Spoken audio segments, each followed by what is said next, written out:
निराकारी मन या आत्मा परमात्मा माँ के गर्भ में ही रहती है। वह कभी भी दूर हुई ही नहीं है, ना हो सकती है।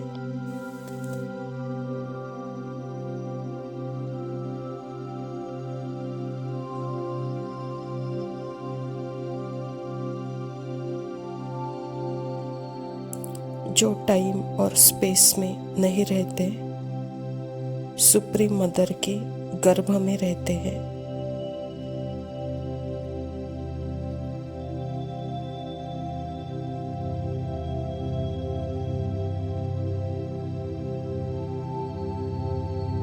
जो दुनिया मन को लग रही थी टाइम और स्पेस की, वो एक्चुअल में माँ का गर्भ था।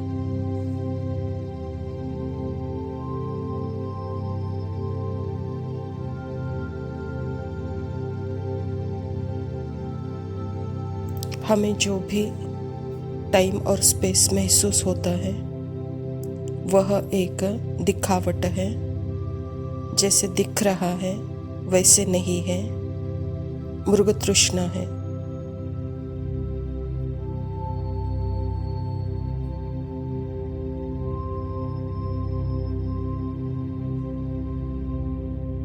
एक्चुअल में निराकारी मन सुप्रीम मदर की जैसे कि मॉड्यूलेशन है, मतलब परिवर्तन, बदलाव की एक्टिविटी है, पैदाइश है, क्रिएशन है।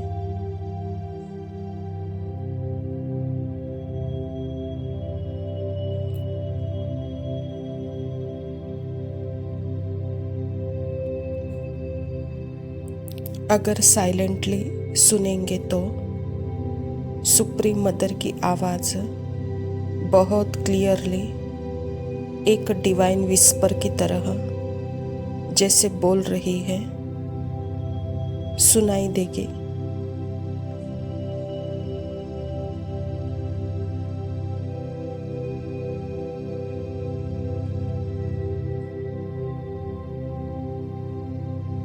तुम मुझसे कभी भी दूर गए ही नहीं।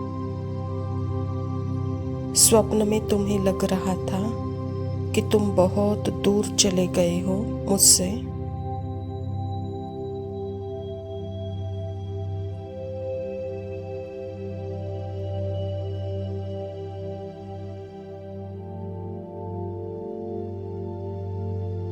यह सिर्फ एक थॉट है।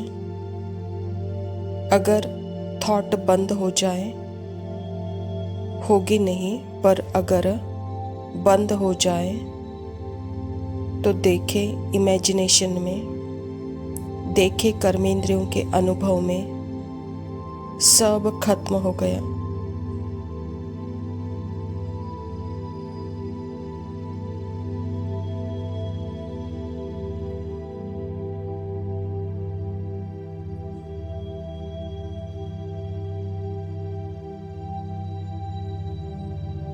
यह जैसे कि सुप्रीम मदर नींद से जगा रही है, कुंभकर्ण के नींद से जगा रही है।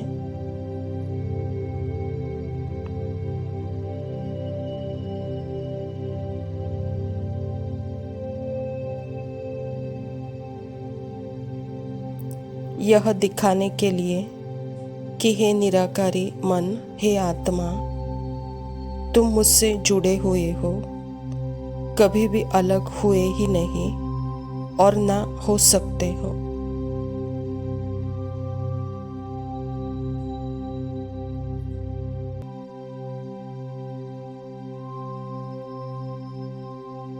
जैसे ही देखता है निराकारी मन या आत्मा, जो भी कहना हो, कि अगर थिंकिंग ही नहीं है, कर्मेंद्रिया नहीं है, तो साइलेंट है, प्योर। उस साइलेंट में, स्टिलनेस में माँ की आवाज़ बहुत क्लियरली सुनाई देती है। जाग गए, घर आ गए, कितनी दूर था, कब छोड़ा था।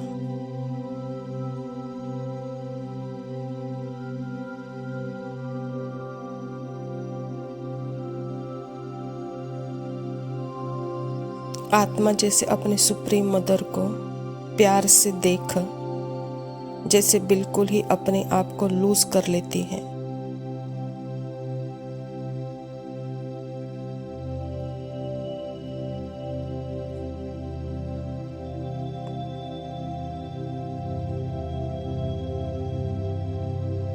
भटक भटक कर स्वप्न के अंदर अपने आप को कुछ और समझकर थक गए थे। अब पता चला यह एक्चुअल में स्वप्न देखते हुए भी, स्वप्न में अपने आप को कुछ और समझते हुए भी, और स्वप्न की दुनिया भी यह जैसे पूरा ही स्वप्नों का खेल है, जैसे माँ के गर्भ में ही चल रहा था।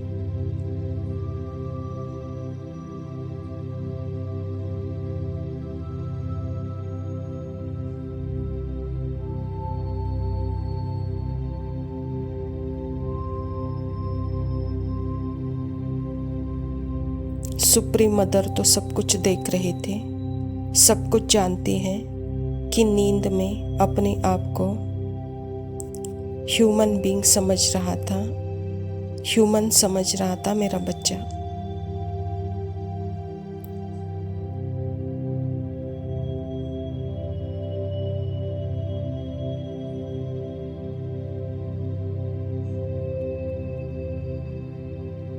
समय और स्पेस के चक्रव्यूह में स्वप्न के अंदर अपने आप को फंसा हुआ समझ रहा था।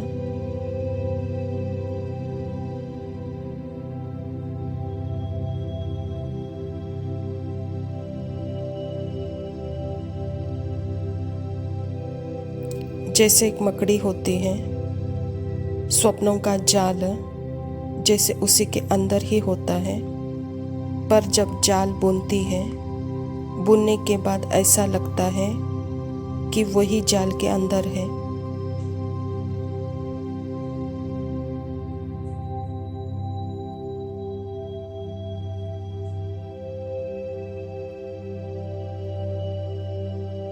ऐसे ही आत्मा ने, निराकारी माइंड ने जैसे अपना एक जाल बुना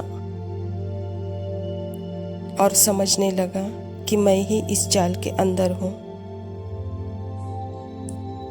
फिर सुप्रीम मदर ने उठाया तो जैसे एक सेकेंड में वह जाल हप हो गया। पता चला कि मैं अलग हूँ ही नहीं सुप्रीम मदर से।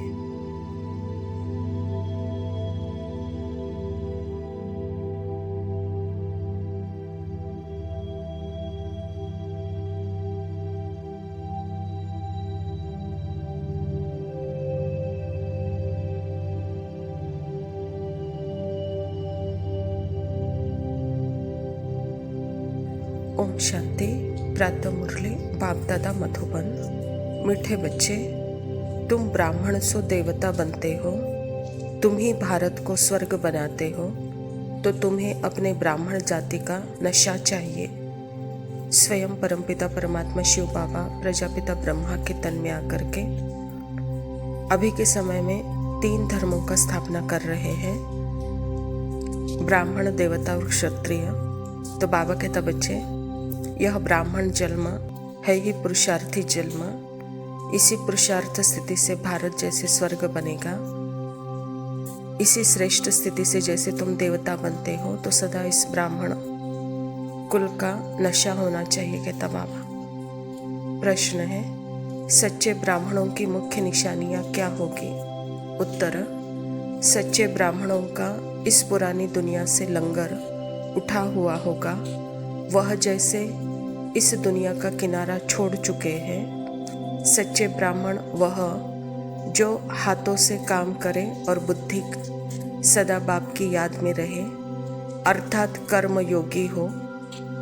ब्राह्मण अर्थात कमल फूल समान। ब्राह्मण अर्थात सदा आत्म अभिमानी रहने का पुरुषार्थ करने वाले। ब्राह्मण अर्थात काम महाशत्रु पर विजय प्राप्त करने वाले। बाबा हम बच्चों को ब्राह्मणों का नशा चढ़ा रहा है। अर्थात ब्रह्मा के संतान, ब्रह्मा कुमार कुमारियाँ बनना अर्थात ब्राह्मण बनना। तो ब्राह्मण बनना अर्थात नियम मर्यादाओं में रहना। वह जैसे इस दुनिया से परे है, इस दुनिया का लंगर उठ चुका है। सच्चे ब्राह्मण अपने हाथों से काम करते हैं और बुद्धि सदा बाप के याद में रहते हैं, अर्थात कर्मयोगी होंगे। सच्चे ब्राह्मण आत्माभिमानी बनने का पुरुषार्थ में होंगे, काम महाशत्रु पर जैसे विजयी होंगे। धारणा के लिए मुख्य सार है, पहला पॉइंट है मनसा वाचा कर्मणा, बहुत बहुत एक्यूरेट बनना है। ब्राह्मण बनकर कोई भी शूद्रों के कर्म नहीं करने हैं। स्वराज्य अधिकारी स्थिति अर्थात ही मनसा वाचा कर्मणा, जैसे कि उसको यूज करते हैं अपने कर्मेंद्रियों को, लेकिन वहाँ अधीनता नहीं है, वहाँ शूद्रत्व नहीं है, वहाँ ब्राह्मणत्व है।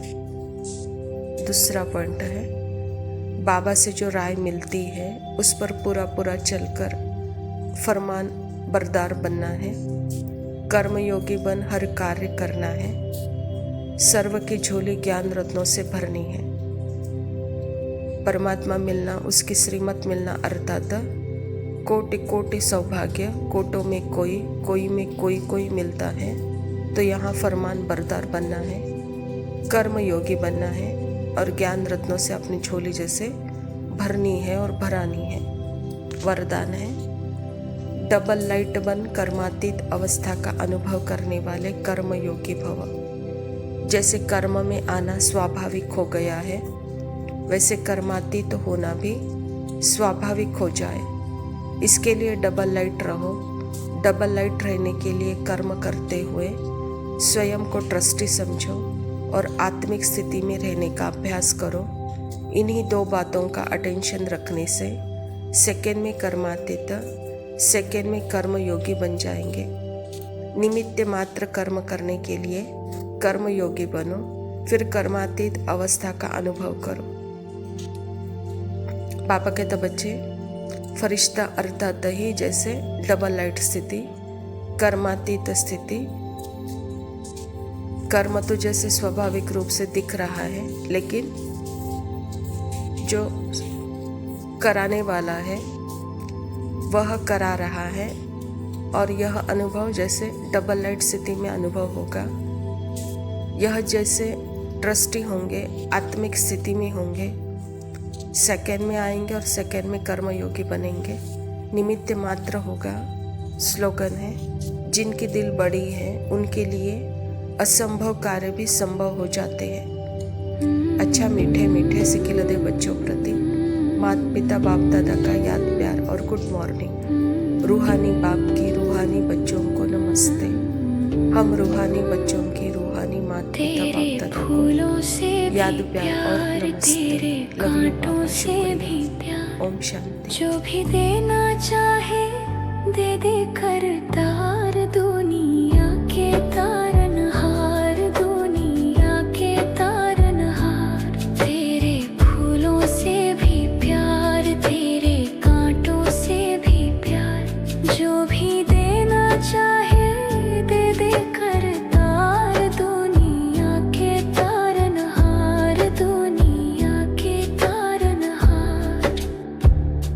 चाहे सुख दे या दुख, चाहे खुशी दे या गम, चाहे सुख दे या दुख, चाहे खुशी दे या गम। मालिक जैसे भी रखेगा वैसे रह लेंगे हम, मालिक रह लेंगे हम। चाहे हंसी भरा संसार दे या आंसुओं की धार। जो भी देना चाहे दे दे कर तार, दुनिया के तारनहार, दुनिया के तारनहार। तेरे फूलों से भी प्यार, तेरे कांटों से भी प्यार। जो भी देना चाहे